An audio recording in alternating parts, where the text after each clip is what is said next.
T20 world cup सबसे अहम और सबसे इंटरेस्टिंग मैच होने जा रहा है मैं पाकिस्तान वर्सेस इंडिया की। मेरे सोर्सेज के मुताबिक दो प्लेयरों के ऊपर बात की जा रही है, तो शहीन शाह अफरीदी, सलमान मिर्जा के ऊपर बात हो रही है कि इन दोनों में से किसको खिलाया जाए। बाबर आजम ने लास्ट 3-4 साल में जो क्रिकेट खेली है उन्होंने वर्ल्ड कप का इंडिया के खिलाफ खासतौर पर मैच नहीं जीता। फखर को डाला जाए कि फखर की इंडिया के अगेंस्ट परफॉर्मेंसेज हैं। अस्सलाम वालेकुम जी। T20 world cup special discussion के साथ मैं सानिया मुमताज़ और मेरे साथ एक्सपर्ट और एनालिस्ट और एंकर इरफान ज़हीर मौजूद हैं। और T20 वर्ल्ड कप कल ग्रुप स्टेज मैचेस का सबसे अहम और सबसे इंटरेस्टिंग मैच होने जा रहा है। मैं बात कर रही हूँ पाकिस्तान वर्सेस इंडिया की, जिसकी सबसे ज़्यादा हाइप इस टाइम पे जो रेट हो चुकी है, सोशल मीडिया पर डिस्कशन भी हो रही है। हमारे बॉलर्स को लेके इंडियन मीडिया बहुत ज़्यादा ऑब्सेस चल रहा है। बैटिंग ऑर्डर को लेके हमें कौन कौन से लैप्सेस हैं फिल करने हैं, ये सब मैं पूछूंगी इरफान से। इरफान, सबसे पहले मुझे बताएं कि टीम कम्बिनेशन के हवाले से आपके पास कोई अपडेट्स हैं या वही प्लान और ऑर्डर होगा जो पिछले मैच में था? इससे पहले मैं थोड़ा बताता चलूं कि वेदर की भी बात कर लेते हैं। वेदर ऑब्वियसली एक मेजर फैक्टर है, मैंने सोचा था मैं पूछती हूँ सेकंडली। क्योंकि वेदर का भी कहा जा रहा है कि 50% 3 बजे से लेके 6 बजे तक प्रेडिक्शन है। और साथ ये भी कहा जा रहा है कि ह्यूमिडिटी की वजह से हो सकता है कि शायद एक्स्ट्राऑर्डिनरी रेन भी हो सकती है, और अलर्ट भी जारी किया गया उनके जो वेदर डिपार्टमेंट है उसकी तरफ से। तो लोगों को घर में रहने की भी उन्होंने कुछ रिस्ट्रिक्शन दी है, बट कुछ लोगों का कहना यह है कि ये रूटीन की चीज़ है और श्रीलंका के अंदर कई दफ़ा पासिंग शावर्स होते हैं, निकल जाता है। और उसके बाद जो मैं भी ट्राई करने की कोशिश कर रहा था, देख रहा था, तो 6 बजे के बाद क्लियर है। ये भी हो सकता है कि आपका जो मैच है वो कुछ ओवर अगर बारिश होती है, बाद में रेन नहीं है, तो कुछ ओवर्स को कम कर दिया जाए। बट आई थिंक ये कोई भी दुनिया का फैन जो है, क्रिकेट का फैन, ये नहीं चाहेगा कि ओवर्स को कम किया जाए। सब पूरी कंप्लीट 40 ओवर की गेम देखना चाहेंगे। Coming back to your question, ये बिल्कुल इस पे डिस्कशन हो रही है। मेरे सोर्सेज के मुताबिक दो प्लेयरों के ऊपर बात की जा रही है।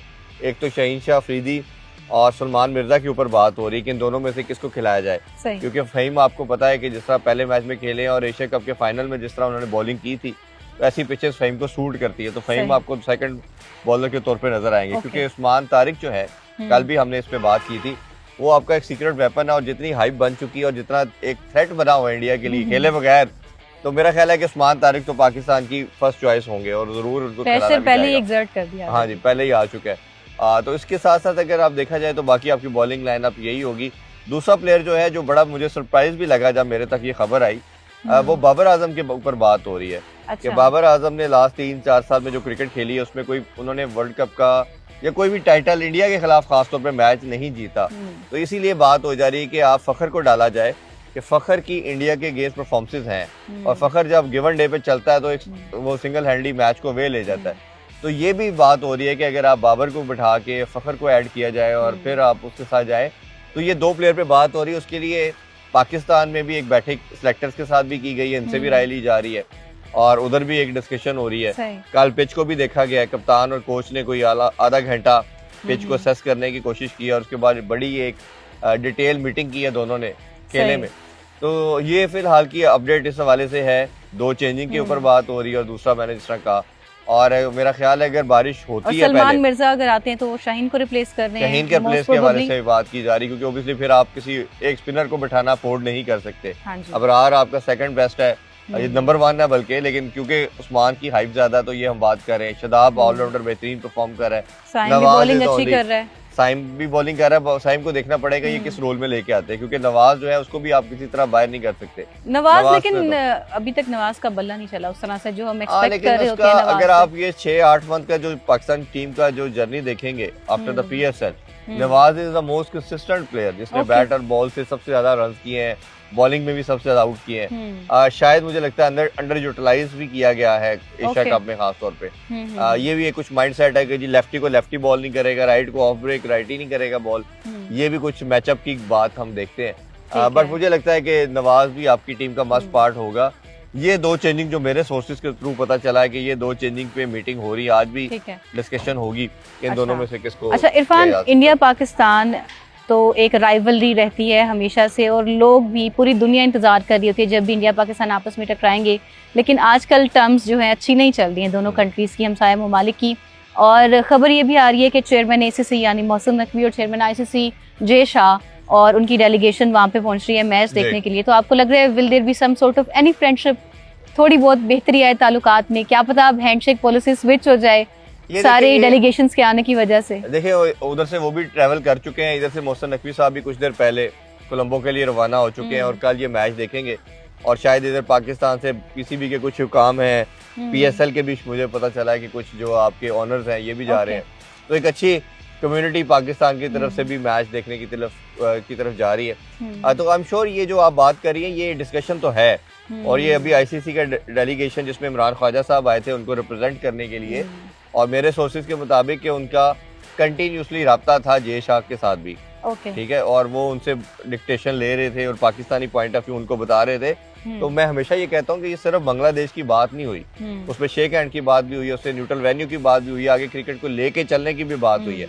और बट मुझे तो लगता है कहीं ना कहीं मुझे ये फील आती है कि शायद इस एशिया वर्ल्ड कप के अंदर आप शेक हैंड देखें दोबारा से, जो कि होना चाहिए। अगर होता है तो ये मेरा ख्याल है शेक हैंड होगा। मैं एक्सपेक्ट कर रहा हूँ एटलीस्ट कि शायद मुझे लगता है कहीं ना कहीं कि शायद इस दफा वो जो एक ट्रेडिशन तोड़ दी गई थी दोबारा से रिस्टोर हो।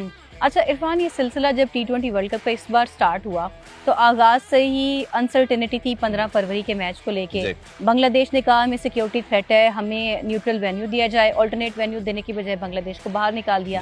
पाकिस्तान ने राइटफुली स्टैंड लिया और पाकिस्तान की सुनी भी गई क्योंकि पाकिस्तान हक पे था। अब सारी दुनिया की नजरें इस टाइम पे आईबॉल्स जो हैं टीम पाकिस्तान पे हैं, क्योंकि ये वो मैच था जिसके लिए बहुत ज़्यादा कंट्रोवर्सीज हुई, बहुत ज़्यादा डिस्कशन हुई। उसके बाद भी अगर ऐसा हो कि टीम पाकिस्तान परफॉर्म ना कर पाए, फैंस की उम्मीदों पर पूरा ना उतरे, तो पीसीबी और जो फैंस हैं उनके लिए कितना बड़ा सेटबैक होगा, ये ऐसा नहीं सोचना चाहिए। देखिए 3 साल के स्पैन से हम देख रहे हैं कि फैन तो नाराज हैं, इसमें तो कोई मायूस भी है, नाराज भी है। आप ये देखें कि वो जो एक पाकिस्तान के अंदर इंडिया पाकिस्तान के मैच की खाइप होती थी वो बंद तो रही है, लेकिन वो मैच की बजाय होगा या नहीं होगा उस वजह से ज्यादा बनी है। मैच की परफॉर्मेंस की इसके ऊपर इस तरह नहीं है जिस तरह वो लोग बात कर रहे हैं, जिस तरह वो लोग इसकी हाइप बना रहे हैं, क्योंकि वो कंटिन्यूसली जीत रहे हैं। अब 8 दफा वो कंसिस्टेंट जीते हैं, हम अनफॉर्चुनेटली जीत ही नहीं पाए उनसे।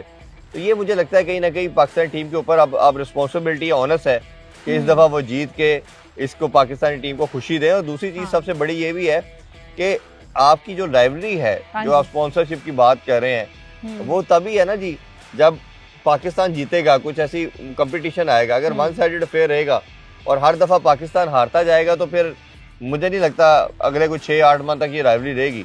फिर तो वो लोग इस पे इन्वेस्ट करना छोड़ देंगे, देखना भी छोड़ देंगे, यार ये जितना ही इंडिया ने, हाँ जी जितना ही इंडिया ने तो हम उसे क्यों देखे। तो मेरा ख्याल है कि इस पे भी जरूर पाकिस्तान टीम जोर सोच भी रही होगी, जोर लगाएगी। और मैं अभी भी उम्मीद करता हूँ कि शायद पाकिस्तान अच्छा करेगा, पाकिस्तान अच्छा कर जाएगा। एस फैंस भी हम ये चाह रहे हैं। अच्छा 2009 में जब पाकिस्तान चैंपियन बना था T20 वर्ल्ड कप का, उस टाइम पे कैप्टन थे शाहिद खान अफरीदी। यूनुस खान थे उस टाइम पे यूनुस खान थे। ओके 2010 में शायद अफरीदी आए। 2010 में शायद अफरीदी आए थे। 2009 की भी जब बात है, जब पाकिस्तान T20 चैंपियन बना था, तो उस टाइम पे जो बॉडी लैंग्वेज थी, जो इंटेंट था प्लेयर्स का, वो मैच से पहले भी इस इंटेंशन के साथ आ रहे थे कि आज हमने जीतना है, आज हमने आगे बढ़ना है। तो आपको लगता है वो इंटेंट अब टीम में मिसिंग है या अभी भी एग्जिस्ट कर रहा है, अब थोड़ी बेहतरी आ गई है टीम में? देखिए लीडरशिप बहुत मैटर करती है। यूनुस खान एक दलेर कप्तान था, टीम नए लड़के काफी थे, खास तौर पे मोहम्मद आमिर 17 साल की एज में वो लेके आए और उसने बड़ा आउटस्टैंडिंग परफॉर्म किया। सईद अजमल थे, उमर गुल नए थे।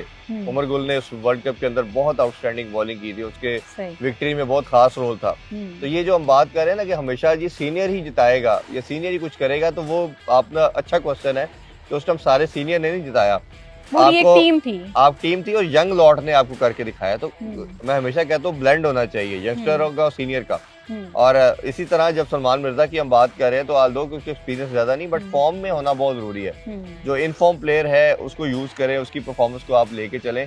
तो मेरा ख्याल है कि ये जो लड़के फॉर्म में हैं इनको आप चलेंगे तो आपके पाकिस्तान के ज्यादा अच्छे चांस है। बॉडी लैंग्वेज अच्छी है। अगर आप पिछले जो 2-3 हमने इवेंट हारे हैं या उससे पहले देखेंगे तो पाकिस्तान की बॉडी लैंग्वेज स्ट्रांग नहीं थी, पहले ही पता होता था कि पाकिस्तान ने हारना है। ये इस वर्ल्ड कप में एक चीज आपको अच्छी लग रही है कि बॉडी लैंग्वेज थोड़ी अच्छी है, सही। लड़के कॉन्फिडेंट हैं, ये इस तरह के नहीं है लड़के जो आपको लगे। मुझे तो लगता है कि अगर वो एशिया कप का हम फाइनल जीत जाते तो शायद आज ऑल टुगेदर शायद पाकिस्तान को ऊपर रेट कर रहे होते सारे, बट अनफॉर्चुनेटली वो पैनिक बटन हमारा ऑन हुआ। तो अभी भी यही है कि पैनिक बटन इस बार ऑन ना हो। जैसे अभी बाबर ने भी अपने जूनियर्स को मशवरा दिया कि प्रेशर नहीं लेना, इंडिया पाकिस्तान का मैच जब भी होता है तो आपने अपने नर्व्स को काम डाउन रखना है। तो आपको भी यही लगता है ये गेम ऑफ नर्व्स ही है, जैसे बाबर ने एडवाइस दी है अपने जूनियर्स को, आप क्या कहेंगे? ऑब्वियसली एडवाइस तो सारे देते हैं, लेकिन ये नर्व्स की गेम तो है, ये दोनों साइड पे है, ये इतना आसान नहीं है। ये बात करना, क्योंकि आपके माइंड में हमें 25-26 करोड़ का बैगेज है, उनके माइंड के ऊपर 2 अरब से ज्यादा का बैगेज है। उनका बर्डन जब आप लेके ग्राउंड में आते हैं कि यार इतने लोगों को फेस करना है, अगर हार गए तो क्या होगा, ये सारी चीजें एज ए क्रिकेटर आपके माइंड में चलती हैं। फिर उनके जैसे सूर्य कुमार यादव बात कर रहे थे कि पहले बहुत कुछ माइंड में चल रहा होता है, जब गेम स्टार्ट हो जाती है तो हम रिलैक्स हो जाते हैं। ये बात उनकी किसी हद तक ठीक है कि जब गेम स्टार्ट हो जाती है तो आपका फोकस फिर मैच पे चला जाता है, उससे पहले प्रेशर रहता ही है, जितना मर्जी प्रिटेंड कर लें जो मर्जी आप ये हो नहीं सकता। इवन गेम के अंदर भी रहेगा, कप्तान जितनी मर्जी चुन संभाले। अफगानिस्तान का जो मैच था तो कप्तान राशिद खान बॉलिंग करने नहीं आया, वो नवजी था ना, इवन फैंस ने क्रिटिसाइज किया है, उन्होंने कहा ये कैसा कप्तान है बॉलिंग करने नहीं आया। तो वो आप दुनिया के बेस्ट T20 बॉलर है, आप चांस ले सकते थे, आप आ सकते थे। आज लोग हमने ये बात जरूर की है कि स्पिनर पे रन हो जाते हैं, बट उन्होंने चांस लिया, साउथ अफ्रीका ने, वो महराज पे उन्होंने ट्रस्ट किया। तो इधर आज कैप्टन आपको अपने ऊपर अपनी एबिलिटी पे इतना कॉन्फिडेंस होना चाहिए था। तो कप्तान का लीड करना, दिलेरी करना मेरा ख्याल बहुत मैटर करता है। अच्छा, आखिरी सवाल, कल के मैच में इंडिया से और पाकिस्तान से आप कौन से प्लेयर को सरप्राइजिंग फैक्टर समझ रहे हैं? एक्स फैक्टर किस प्लेयर में? एक तो उस्मान तारिक है, कौन आके सरप्राइज देगा? उस्मान तारिक नंबर 1 है मेरी नजर में पाकिस्तान की तरफ से। दूसरा मुझे लगता है कहीं ना कहीं साइम अयूब के साथ सादा फरहान में से भी कोई एक हो सकता है, क्योंकि दोनों ऐसे प्लेयर हैं, बड़ा अल्लाह ने इनको टैलेंट दिया। अगर इन दोनों में से कोई एक चल जाता तो गेम वी अवे लेके जा सकते। तो ये मेरा ख्याल है 3 प्लेयर। और टीम इंडिया में से बैटर्स में से आप किसको? हार्दिक पांड्या जी हमेशा मुझे लगता है कि दुनिया का ऐसा ऑलराउंडर है कि वो अकेला सिंगल हैंडली लेके जा सकता है। अभिषेक का अभी 50-50 है, खेलता या नहीं खेलता, वो एक बहुत वाइटल रोल प्ले कर सकता है। और तिलक वर्मा जिस तरह उसने हमसे एशिया कप का फाइनल जीता था, सिंगल हैंडली वो गेम को डीप लेके गया और मैच जिताया। तो ये 3 प्लेयर मुझे उनकी तरफ से डेंजर लगते हैं। ओके, और उम्मीद यही है कि कल पाकिस्तान मैच जीतेगा, अगर मौसम की खराबी नहीं आती है, वेदर नहीं आ जाता बीच में। तो अगर ये मैच इंडिया में हो रहा होता तो मैं 70-30 रेट करता। अब श्रीलंका में हो रहा है तो मैं 55-45 के ऊपर रेट कर रहा हूँ। इंडिया को कह रहा हूँ, 45 पाकिस्तान का है। लेकिन अगर पाकिस्तान को की बैटिंग पहले आती है और आप अच्छा टोटल लगा देते हैं तो ये स्टैट्स चेंज भी हो सकते हैं। मतलब मेरा दिमाग कह रहा है इंडिया जीतेगा, दिल कह रहा है पाकिस्तान जीतेगा। दिल कह रहा है कि पाकिस्तान जीतेगा, सुन्नी भी वैसे में